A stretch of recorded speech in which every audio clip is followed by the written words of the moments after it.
Hello Indonesia, this is your captain speaking.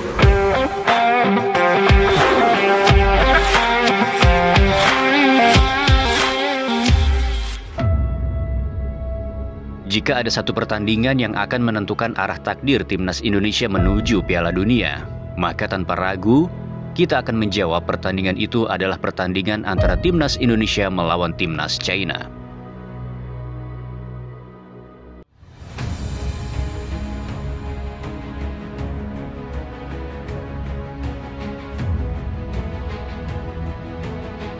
Ini bukan hanya sebuah laga. Ini adalah pertandingan hidup dan mati bagi para punggawa Garuda.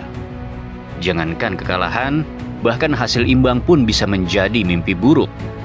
Sebab itu bisa membuka peluang besar bagi timnas Indonesia disalib di laga terakhir. Bukan berarti kita pesimis, kita justru realistis. Target mengejar posisi 2 tampaknya kian menjauh. Maka target paling realistis saat ini ialah menang melawan China dan amankan posisi 3 ataupun 4. Karena pertandingan melawan China akan menjadi pertarungan nasib, penentu arah sejarah, dan momen krusial yang akan mengguncang masa depan sepak bola Indonesia. Lalu siapa sajakah yang layak mengemban tanggung jawab terbesar dalam sejarah sepak bola Indonesia? Siapa 11 orang terbaik yang akan berdiri di garis depan saat Garuda menjamu China dalam laga hidup mati penentu nasib menuju pentas dunia? Dan inilah prediksi line up versi Icam Sport. Di atas papan taktik penuh tekanan, satu formasi telah disiapkan. Bukan sembarang susunan, melainkan strategi tempur untuk memenangkan pertempuran besar ini. Formasi 3-4-1-2 akan menjadi senjata utama timnas Indonesia. Memang hingga kini masih belum ada kejelasan soal hukuman kartu kuning yang diterima oleh Marten Pas. PSSI kabarnya tengah mengajukan banding, berharap sang tembok terakhir Garuda bisa tetap tampil di laga krusial kontra China. Namun jika banding itu kandas, maka satu nama yang siap mengemban tanggung jawab besar menjadi benteng terakhir penjaga gawang Garuda timnas adalah Emil Audero. Ini bukan hanya menjadi laga hidup mati bagi timnas, tapi juga bisa menjadi debut paling menentukan dalam karir seorang Emil Audero. Debut di tanah air, debut di Gelora Bung Karno, dan debut dalam pertarungan yang bisa mengubah sejarah sepak bola Indonesia. Iya, Emil datang bukan tanpa kontroversi. Meski dukungan supporter terus mengalir, tak bisa dipungkiri ia masih berdiri di tengah pusaran keraguan dan kritik. Namun justru disitulah letak kisah besarnya. Di balik pundaknya kini, harapan 270 juta rakyat Indonesia bergantung padanya. Di garis pertahanan akan berdiri 3 tembok kokoh, Rizky Ridho, Jay Itzes, dan Justin Hubner. 3 sosok yang tak hanya bertugas menjaga benteng pertahanan, tapi juga menjaga kehormatan sebuah bangsa. Mereka bukan hanya bermain sebagai defender, mereka adalah benteng terakhir, para gladiator yang berdiri sejajar, bahu-membahu tanpa celah. Ridho, Jay, dan Justin, 3 nama, 1 nyawa. Trio pertahanan yang hanya sekali tersungkur, tepatnya saat melawan Jepang. Dan selebihnya, mereka adalah trio yang saat dimainkan bersama, timnas menjadi tak terkalahkan. Dalam sejarah panjang timnas Indonesia, belum pernah ada barisan bek yang sekokoh ini. Mereka bukan hanya bermain bersama, mereka bergerak seperti satu tubuh, satu napas, dan satu kehendak. Dan ketika satu dari mereka absen, kekompakan itu rapuh dan kemudian runtuh, seperti istana pasir yang diterjang oleh badai. Ya, nama-nama seperti Mesil Hers, Jordi Amat, hingga Elkan Bagot mungkin siap menanti di bangku cadangan. Tapi formasi 3 bek sejajar untuk laga sekrusial ini hanya pantas diisi oleh Jay, Justin, dan Ridho. Mereka adalah perisai Garuda, dan di laga penentuan ini, takdir bangsa akan dipertaruhkan di pundak mereka.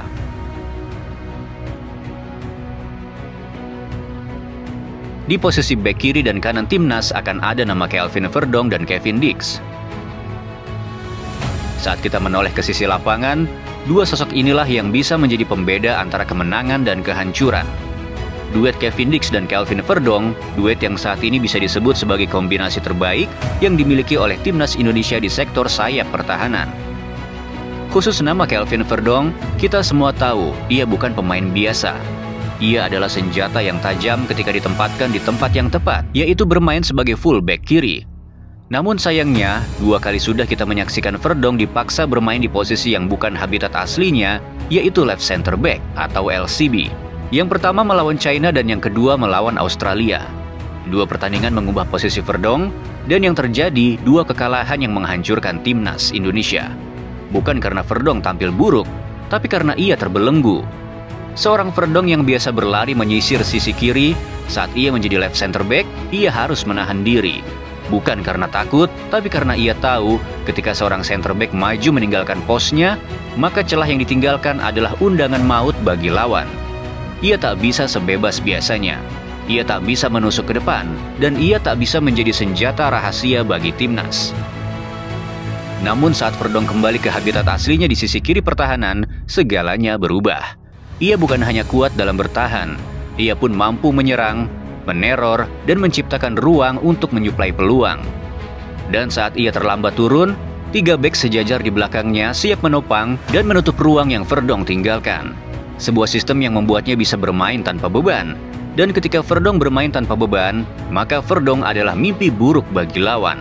Menempatkan Kelvin Verdonk di posisi LCB adalah seperti menaruh mesin jet di sepeda kayu. Sungguh mubazir rasanya. Namun menaruhnya di sisi kiri sebagai fullback, itu seperti menyalakan rudal yang siap menembus jantung pertahanan lawan. Dan dalam laga sebesar ini, saat melawan tim sekuat China, kita tak bisa salah menempatkan senjata. Verdonk harus bebas. Verdonk harus menyerang, dan Verdonk harus menjadi dirinya sendiri. Karena di pundak si pendiam inilah harapan bangsa bisa terbang. Dan saat kekeliruan menempatkan Verdonk kembali diambil seperti yang lalu, maka mimpi itu bisa saja runtuh. Di sisi kanan pertahanan Garuda, sebuah kejutan besar tampaknya tengah dipersiapkan. Sebuah perubahan yang bisa menjadi mimpi buruk bagi timnas China. Di leg pertama melawan negeri tirai bambu ini, posisi bek kanan menjadi titik terlemah bagi timnas Indonesia. Asnawi Mangku Alam yang dipercaya mengisi posisi tersebut tampil jauh di bawah ekspektasi. Berkali-kali kehilangan bola, sering gagal dalam duel, dan puncaknya adalah momen yang tak terlupakan ketika peluang emas yang bisa diakhiri dengan umpan atau tendangan keras justru berujung pada bola pelan yang jatuh di pelukan kiper China. Itu bukan hanya kesalahan, itu adalah momentum yang mengubah arah permainan. Sebuah pertandingan yang menjadi penyebab dari tergelincirnya Sintayong dari kursi kepelatihan timnas Indonesia. Namun kini sosok baru siap mengambil alih. Ya, dialah Kevin Dix. Memang debutnya bersama Garuda tak berjalan mulus. Ia tampil pertama kali melawan Jepang dan Indonesia harus tunduk. Laga keduanya melawan Australia. Ia tampak belum menyatu. Dan yang paling dikenang saat itu adalah gagalnya ia mengeksekusi penalti penting, sebuah momen sunyi yang mengguncang kepercayaan banyak pihak. Tapi inilah perbedaan antara pemain biasa dan mereka yang terlahir untuk jadi besar. Pemain Eropa seperti Kevin Dix tidak berhenti pada kegagalan.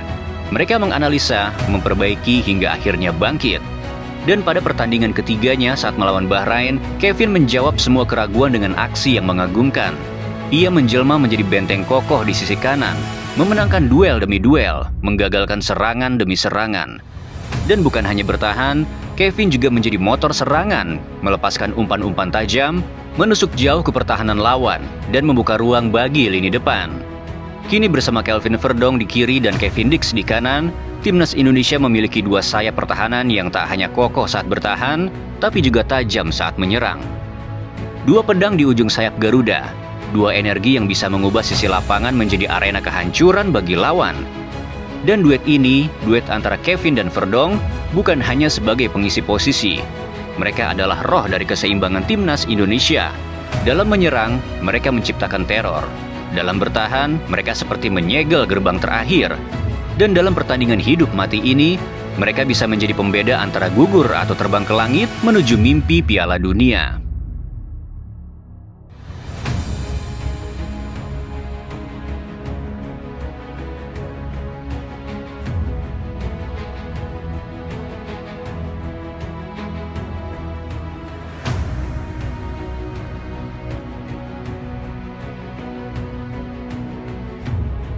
Kini kita melangkah ke jantung pertempuran, zona tengah lapangan, tempat di mana arah laga ditentukan dan nasib sebuah tim dipertaruhkan. Di sektor ini hanya ada dua punggawa yang berdiri tegak, Tom Hai dan Joey Pelopessi. Dua otak, dua mesin, dan dua peran yang berbeda namun saling melengkapi. Yang satu adalah arsitek, yang satunya lagi adalah penghancur. Tom adalah sang kreator, otak serangan timnas Indonesia. Sementara Joy adalah penjaga gerbang terakhir sebelum lawan menyentuh jantung pertahanan kita. Satu mengukir, yang satunya lagi menggempur. Dan peran mereka bukan hanya penting, mereka adalah pondasi. Kita tentu masih ingat betapa rapuhnya lini tengah timnas Indonesia ketika dihantam Australia. Saat itu duet antara Tom dan Nathan begitu mudah ditembus. Dan hasilnya timnas Indonesia remuk, kemudian 5 gol bersarang tanpa ampun. Namun saat menghadapi Bahrain semuanya berubah. Saat itu masuklah Joy Pelopessi.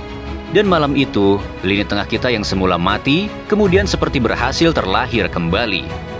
Joy menjalankan satu tugas mulia, yaitu rebut saja bola dan serahkan kepada Tom. Sederhana bukan? Tapi di sanalah letak kekuatan sejatinya. Dengan Joy yang berdiri kokoh dalam menghentikan setiap serangan dari sektor tengah, Tom pun mendapatkan ruang. Bukan hanya sekadar space, melainkan ruang untuk berpikir, untuk mengimajinasikan, dan untuk mengukir serangan demi serangan. Dan kita semua tak akan pernah lupa momen emas itu. Sebuah umpan pendek dari Joy ke Tom. Dan Tom mengirim direct ball menusuk ke jantung pertahanan Bahrain. Marcelino menerima bola visioner itu, kemudian mengirim bola itu ke Ole Romani, dan gol pun tercipta. Sebuah pola paling sederhana, namun jadi pola paling mematikan. Sebuah kombinasi yang tak hanya mengubah permainan, tetapi juga mengubah harapan menjadi hidup, bahkan bisa mengubah sejarah. Dan dalam laga melawan China, laga yang penuh tekanan dan laga penuh pertaruhan antar bangsa, duet ini akan menjadi denyut nadi Garuda. Jika duet ini bermain dengan sempurna, maka langit GBK akan bergetar. Jika mereka gagal, maka gelap akan menyelimuti mimpi ke Piala Dunia.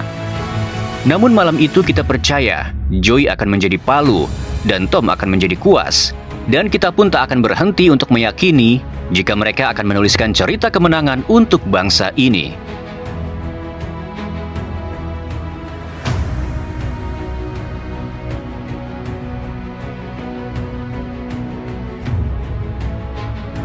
Kini kita maju ke lini yang menjadi jantung kreativitas, tempat di mana lahirnya inspirasi dan ledakan kejutan.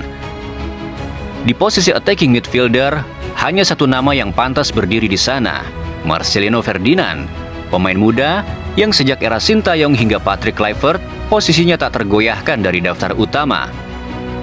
Marcelino rasanya sungguh beruntung memiliki kemampuan bermain di posisi ini, karena tak ada satupun pemain diaspora yang benar-benar berposisi sebagai gelandang serang murni. Ada juga pemain lokal kita yang lain, yakni Ricky Kambuaya. Sebagai informasi, Ricky adalah seorang central midfielder, walaupun ia pernah dimainkan di posisi AMF. Sementara Marcelino, dialah seniman di belakang striker, penjelajah ruang dan pengintai celah.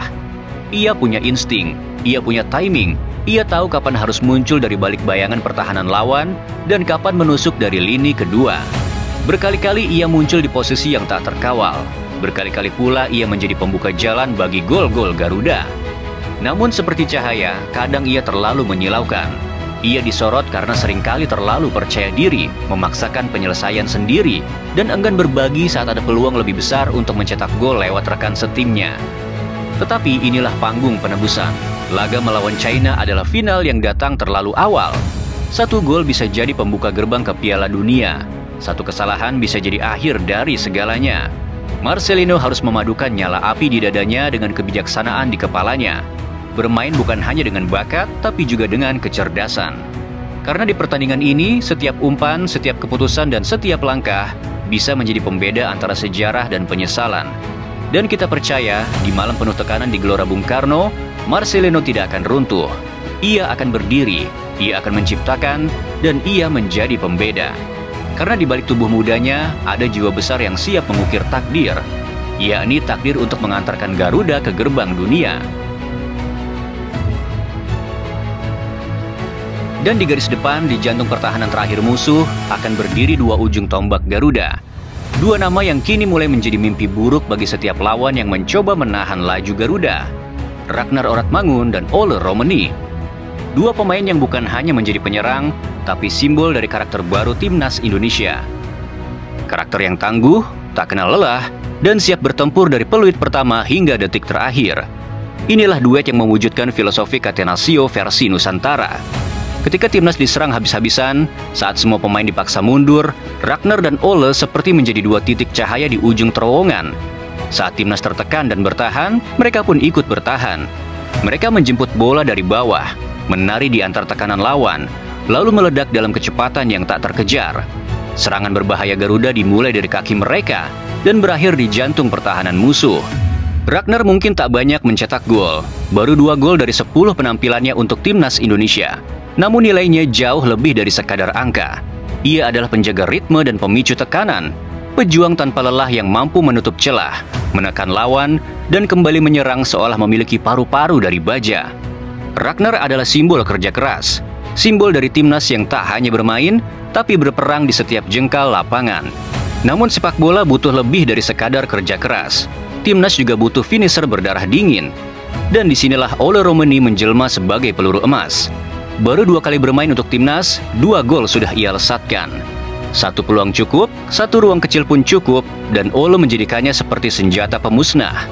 Kita semua masih mengingat bagaimana dengan ketenangan mematikan, Ole merobek gawang Australia. Malam itu seperti menjadi sebuah pertunjukan, inilah striker yang selama ini dicari Indonesia. Efisien, klinis, tanpa perlu basa-basi. Lebih dari itu, Ole kini sudah jadi pujaan publik. Baru 2 kali membela merah putih, dan namanya sudah bergema dari tribun stadion. Sebuah pengakuan yang tak bisa dibeli, hanya bisa diraih dengan performa yang luar biasa. Maka inilah duet paling berbahaya yang akan dihadapi oleh China. Ketika Ragnar berlari membawa badai, dan Ole menunggu dengan senyap seperti pisau di balik bayangan. Satu membuka ruang, satu mengakhiri cerita, dan cerita itu akan kita tulis bersama dengan tinta emas di panggung dunia. Maka inilah prediksi starting line up melawan China. Kesebelasan terbaik yang dimiliki timnas Indonesia dalam mengukir mimpi itu menjadi nyata. Di sana ada 4 nama, 4 sosok yang di leg pertama belum mereka lihat, belum mereka hadapi. Namun kini siap mengacak-ngacak barisan pertahanan China. Emil Audero, Kevin Dix, Joey Pelopessi, dan Ole Romani, 4 nama yang akan menjadi mimpi buruk bagi timnas China. Di leg pertama, mereka tak tahu bagaimana rasanya gawang itu dilindungi oleh ketangguhan bernama Emil Audero. Mereka tak tahu bagaimana kerasnya duel udara melawan Dix, tak tahu kejamnya Joey merampas bola di tengah, dan tak pernah membayangkan bagaimana satu celah kecil saja akan dihukum tanpa ampun oleh Ole Romani. Kini mereka akan tahu, kini mereka akan merasakan. 4 pemain yang datang bukan hanya untuk bermain, tapi untuk menyelesaikan cerita yang belum tuntas. Dan kini semuanya menuju satu titik, satu laga, satu stadion, dan tentu saja satu kesempatan emas yang tak boleh disia-siakan. Ini bukan hanya pertandingan hidup mati, ini adalah pertaruhan martabat, harga diri, dan masa depan sepak bola Indonesia. Ketika peluit dibunyikan di GBK nanti, dunia akan menyaksikan bahwa Merah Putih bukan lagi tim penggembira, tapi pasukan yang siap mengguncang dunia. Kita tak datang untuk menonton sejarah, kita datang untuk menulisnya, dengan darah, keringat, dan semangat yang tak pernah padam, untuk Indonesia, untuk mimpi yang tak pernah padam. Inilah saatnya untuk Garuda membuktikan diri, dan dengan semua itu kita tak akan berhenti untuk menggaungkan, bersiaplah China, timnas Indonesia akan menerkam.